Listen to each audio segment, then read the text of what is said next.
آج ہم آپ کو اسلامی پیغمبروں کا شجرہ نسب دکھانے جا رہے ہیں، خاص طور پہ وہ 25 انبیاء جن کا قرآن میں ناموں سے ذکر کیا گیا ہے۔ آپ دیکھیں گے کہ قرآن میں بہت سے نام بائبل کے ناموں کی طرح ہی ہیں، تاہم ان میں کچھ فرق بھی موجود ہے۔ ویورز، ہم وضاحت کرنے کے لیے مختلف قسم کے چارٹس کا استعمال کریں گے۔ عیسائیت کی طرح اسلامی نبوت کا آغاز بھی حضرت آدم علیہ السلام سے ہوتا ہے، جن کی بیوی حضرت حوا علیہ السلام تھی، جو اس دنیا کے سب سے پہلے انسان تھی۔ اسلام اور عیسائیت کے درمیان ایک اور بڑا فرق یہ ہے کہ اسلام میں یہ 25 افراد جو اسلامی چارٹ پہ نمایاں ہیں سب کو نبی مانا جاتا ہے، جبکہ عیسائیت میں لفظ نبی صرف چند مخصوص افراد جیسا کہ حضرت موسیٰ کے لیے استعمال کیا جاتا ہے۔ اسلامی روایات کے مطابق حضرت آدم اور حضرت حوا علیہ السلام کے 4 بچے تھے۔ پہلے لڑکے کا نام قابیل تھا جس کی جڑواں بہن اقلیمیہ تھی، اور دوسرا لڑکا حابیل تھا جس کی جڑواں بہن کا نام لہودا تھا۔ حضرت آدم علیہ السلام نے قابیل کے لیے حابیل کی جڑواں بہن اور حابیل کے لیے قابیل کی جڑواں بہن سے شادی کا اہتمام کیا، لیکن قابیل کو بہت غصہ آیا کیونکہ اسے یہ لگتا تھا کہ اس کی اپنی جڑواں بہن زیادہ پرکشش ہے، اس لیے وہ اس سے شادی کرنا چاہتا تھا۔ اس کے علاوہ کچھ دوسری وجوہات کی بنا پہ قابیل نے اپنے چھوٹے بھائی حابیل کو قتل کر دیا۔ اس طرح اسلامی نسل ان کے تیسرے بھائی کے ذریعے جاری رہی، جسے شیٹ یا سیٹ کہا جاتا تھا۔ اسلام میں اگلے بڑے پیغمبر حضرت ادریس علیہ السلام ہیں۔ حضرت ادریس علیہ السلام کو عام طور پہ بائبل میں ہنوک کے نام سے جانا جاتا ہے۔ اسلامی روایات کے مطابق حضرت ادریس علیہ السلام پہلے انسان تھے جنہوں نے قلم استعمال کیا، اور سب سے پہلے جنہوں نے ایسٹرونومی اور دوسری سائنسز پہ کام کیا۔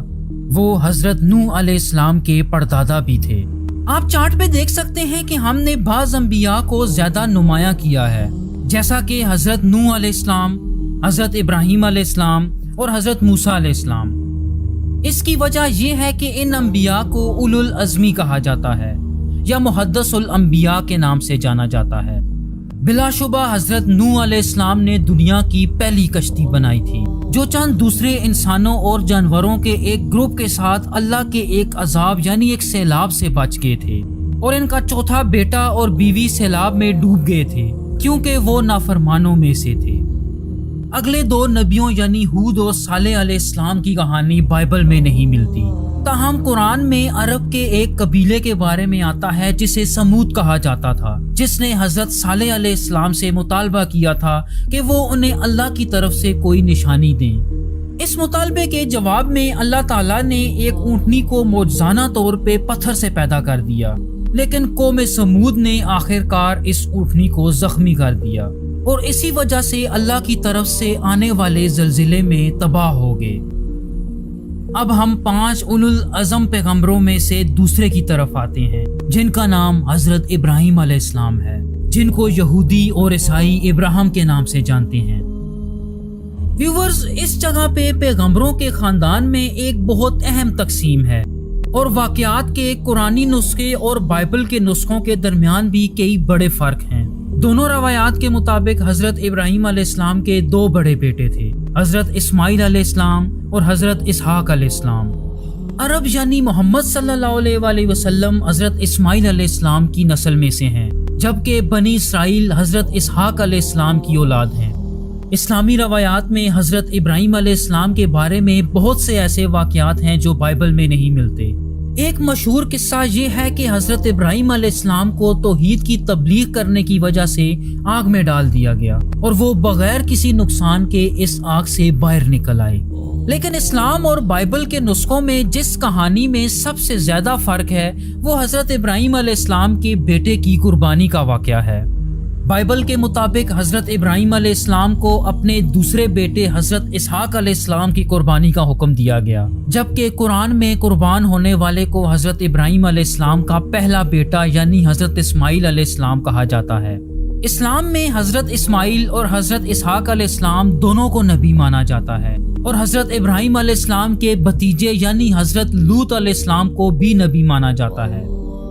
حضرت ابراہیم علیہ السلام حضرت اسماعیل کو مکہ لے گئے، جہاں ان دونوں نے مل کے خانہ کعبہ تعمیر کیا۔ جو اسلام کے مقدس ترین مقامات میں سے ایک سمجھا جاتا ہے۔ ویورز، حضرت شعیب علیہ السلام اور حضرت محمد مصطفیٰ صلی اللہ علیہ وآلہ وسلم کے علاوہ باقی تمام انبیاء حضرت اسحاق کی نسل میں سے ہیں۔ حضرت اسحاق علیہ السلام کے بعد ان کے بیٹے حضرت یعقوب علیہ السلام آئے۔ حضرت یعقوب علیہ السلام کے بیٹے حضرت یوسف علیہ السلام تھے۔ حضرت یوسف علیہ السلام اس طرح سے منفرد ہیں کہ ان کا قصہ قرآن مجید میں ایک سورت کی شکل میں مکمل طور پہ بیان کیا گیا ہے۔ بنیادی طور پہ حضرت یعقوب علیہ السلام کے 12 بیٹے تھے، جن میں سے حضرت یوسف علیہ السلام ان کے پسندیدہ تھے۔ اسی وجہ سے ان کے دوسرے بھائیوں نے حسد کرتے ہوئے انہیں کنویں میں پھینک دیا، لیکن پھر بعد میں وہ مصر کے بادشاہ بن کے سامنے آئے۔ اگلے 2 نبی حضرت یعقوب علیہ السلام کی نسل میں سے نہ تھے۔ حضرت ایوب علیہ السلام حضرت یعقوب کے بھائی کی اولاد میں سے تھے، جبکہ حضرت شعیب علیہ السلام حضرت ابراہیم علیہ السلام کے ایک بیٹے مدیان کی اولاد میں سے تھے۔ دلچسپ بات یہ ہے کہ اگرچہ اسلام کی ابتدا عرب میں ہوئی، لیکن قرآن میں جن 25 انبیاء کا نام لیا گیا ہے، ان میں سے صرف 4 وہاں مقیم رہے۔ حضرت شعیب علیہ السلام ان 4 میں سے ایک تھے، باقی حضرت ہود اور صالح علیہ السلام ہیں، جن کا ذکر ہم پہلے ہی کر چکے ہیں، اور یقیناً حضرت محمد صلی اللہ علیہ وآلہ وسلم بھی ہیں۔ حضرت شعیب علیہ السلام کی بیٹی حضرت صفورہ علیہ السلام کی شادی اگلے بڑے نبی حضرت موسیٰ علیہ السلام سے ہوئی۔ حضرت موسیٰ علیہ السلام 5 اولو العزم انبیاء میں سے تیسرے نمبر پہ ہیں، اور در حقیقت قرآن مجید میں ان کا نام کسی بھی دوسرے نبی سے زیادہ یعنی 135 مرتبہ آیا ہے۔ حضرت موسیٰ علیہ السلام کے بھائی حضرت ہارون علیہ السلام تھے، اور ان دونوں بھائیوں کا تعلق ایک واقعے سے ہے کہ وہ بنی اسرائیل کے ساتھ فرعون سے بچ نکلنے میں کامیاب ہو گئے تھے۔ حضرت موسیٰ علیہ السلام ان 4 انبیاء میں سے پہلے تھے کہ جن پہ ایک آسمانی کتاب نازل ہوئی۔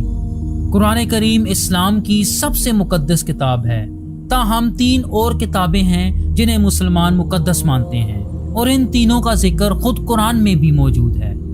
پہلی کتاب تورات ہے، جو کہ حضرت موسیٰ علیہ السلام پہ نازل ہوئی۔ تورات کے ساتھ ان کی وابستگی کی وجہ سے حضرت موسیٰ علیہ السلام یقیناً یہودیت کے اہم ترین پیغمبروں میں سے ایک ہیں۔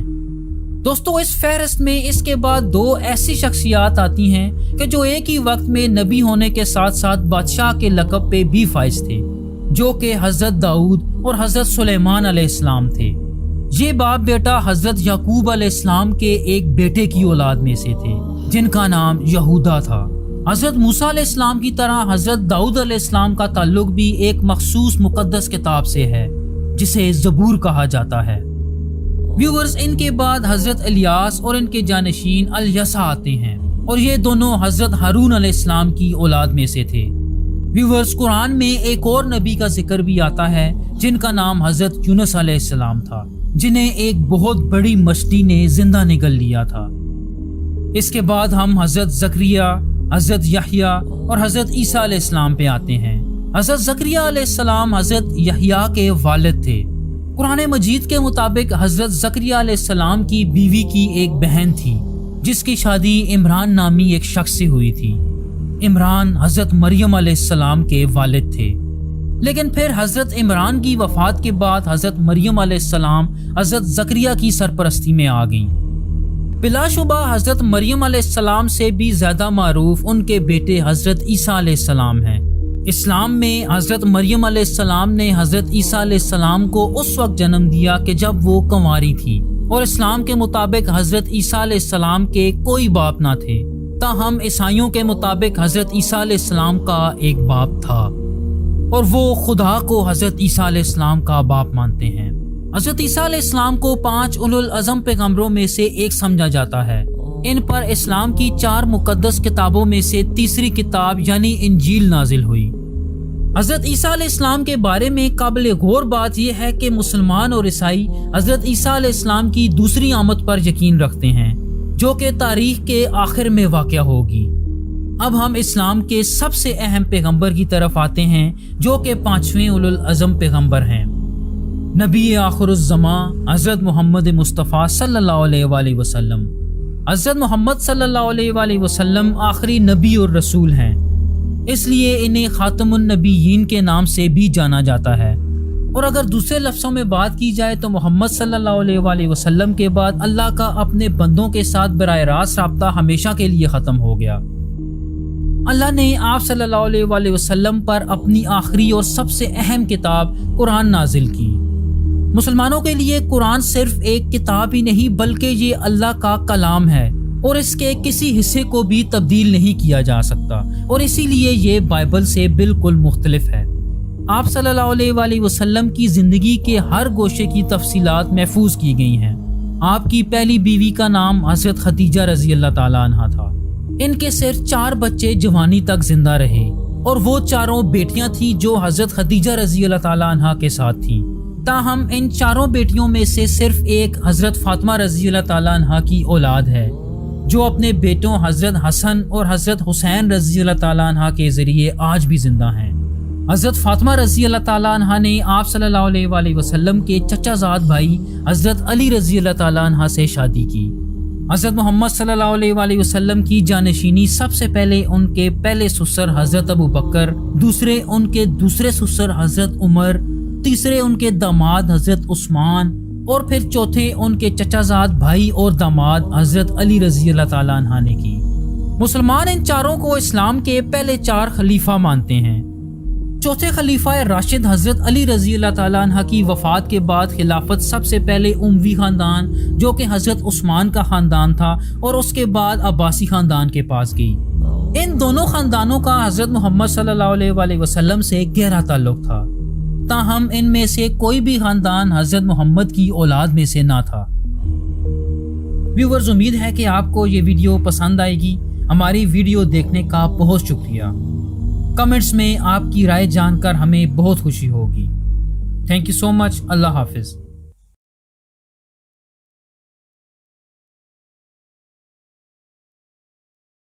اللهم اغفر لحينا وميتنا وشاهدنا وغائبنا وصغيرنا وكبيرنا وذكرنا وأنثانا، اللهم من أحييته منا فأحيه على الإسلام، ومن توفيته